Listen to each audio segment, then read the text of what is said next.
Smear campaign si narsistik terhadap Anda.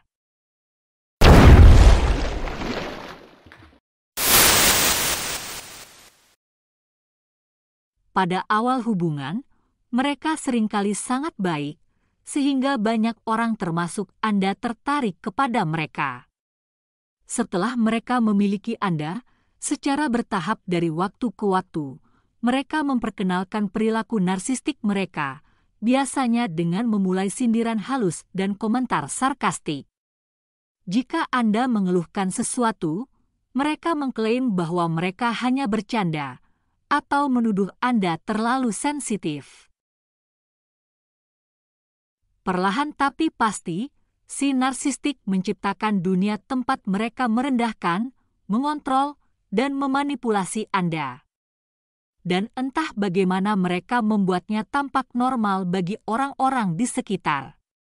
Cukup normal bagi Anda untuk tidak membocorkan rahasia.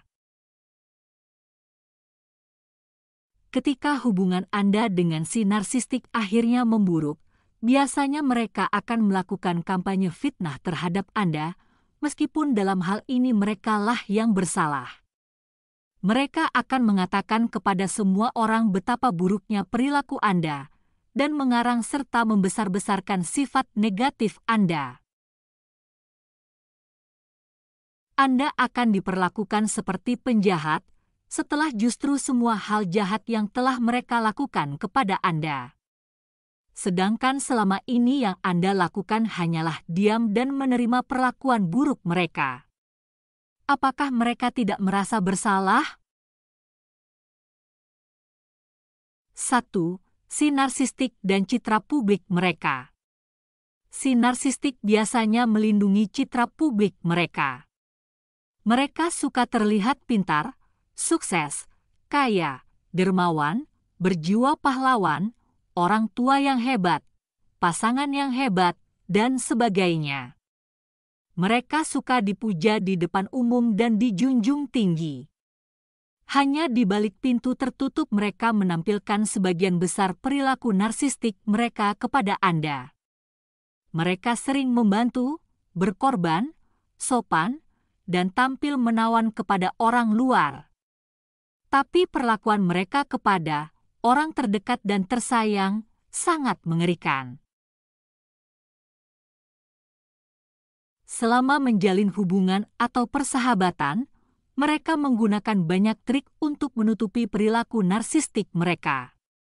Mereka tidak ingin hal ini terungkap, karena dapat menodai citra yang dibangun dengan hati-hati.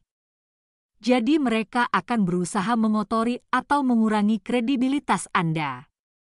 Maka orang lain cenderung tidak mempercayai Anda jika Anda mengungkapkan seperti apa mereka sebenarnya. 2. Saat hubungan memburuk. Begitu hubungan romantis atau persahabatan memburuk, si narsistik panik. Mereka tidak ingin seluruh dunia tahu seperti apa mereka sebenarnya, karena mereka selalu membutuhkan perhatian dan pemujaan dari orang lain. Ketika mereka tidak memiliki kendali atas Anda, apalagi jika Anda telah meninggalkan mereka, maka mereka mulai smear campaign sebagai cara putus asa untuk mempertahankan citra publik mereka yang sempurna. Mereka tahu bahwa jika mereka mendiskreditkan Anda, akan banyak orang yang lebih mempercayai mereka. Mereka akan menghubungi orang-orang yang Anda kenal dan menceritakan narasi versi mereka tentang Anda, semua hal yang tidak benar tentang Anda. Mereka juga dapat memprovokasi Anda dengan menggunakan hal-hal yang sensitif untuk membuat Anda bereaksi. Kemudian ketika Anda bereaksi, mereka mendokumentasikannya sebagai bukti dari perilaku buruk Anda. Mereka tanpa malu-malu akan membeberkan bukti perilaku Anda ini kepada siapapun yang mau mendengarkan. 3. Membingungkan.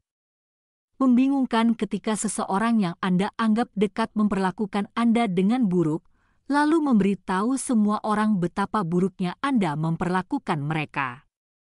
Ketika Anda tidak mengetahui pikiran si narsistik, sulit untuk mengerti apa yang sedang terjadi. Bahkan bisa membuat Anda meragukan diri sendiri. Apa aku benar-benar seburuk itu? Jangan lupa untuk selalu berpijak kepada fakta, dan faktanya memang mereka salah, tapi mereka tidak akan mengakuinya secara terbuka. Dan mereka akan memfitnah Anda untuk membuatnya menjadi kesalahan Anda. Itulah betapa pentingnya citra publik bagi mereka. Mereka lebih peduli tentang citra publik itu daripada mereka peduli tentang Anda. 4. Apa yang dapat Anda lakukan? Tidak ada gunanya berperang dengan si narsistik. Mereka tidak akan pernah menyesal dan mengakui kesalahan. Mereka akan menggunakan setiap taktik untuk membuktikan diri mereka benar dan Anda salah. Dan itu membuat frustrasi dan menguras tenaga.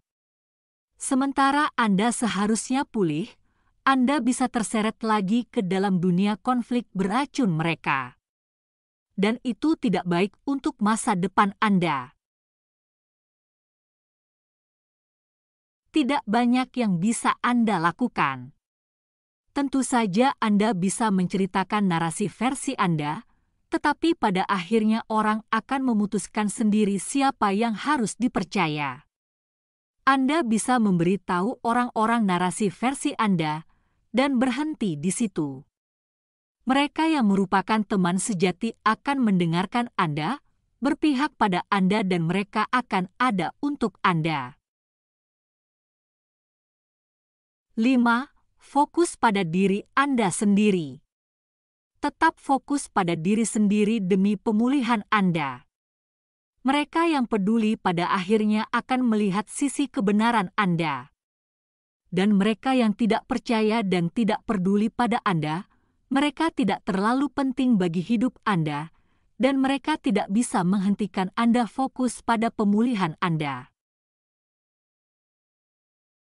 Dengan tidak terprovokasi untuk terseret ke dalam perang, Anda melepaskan pukulan paling dahsyat bagi si narsistik.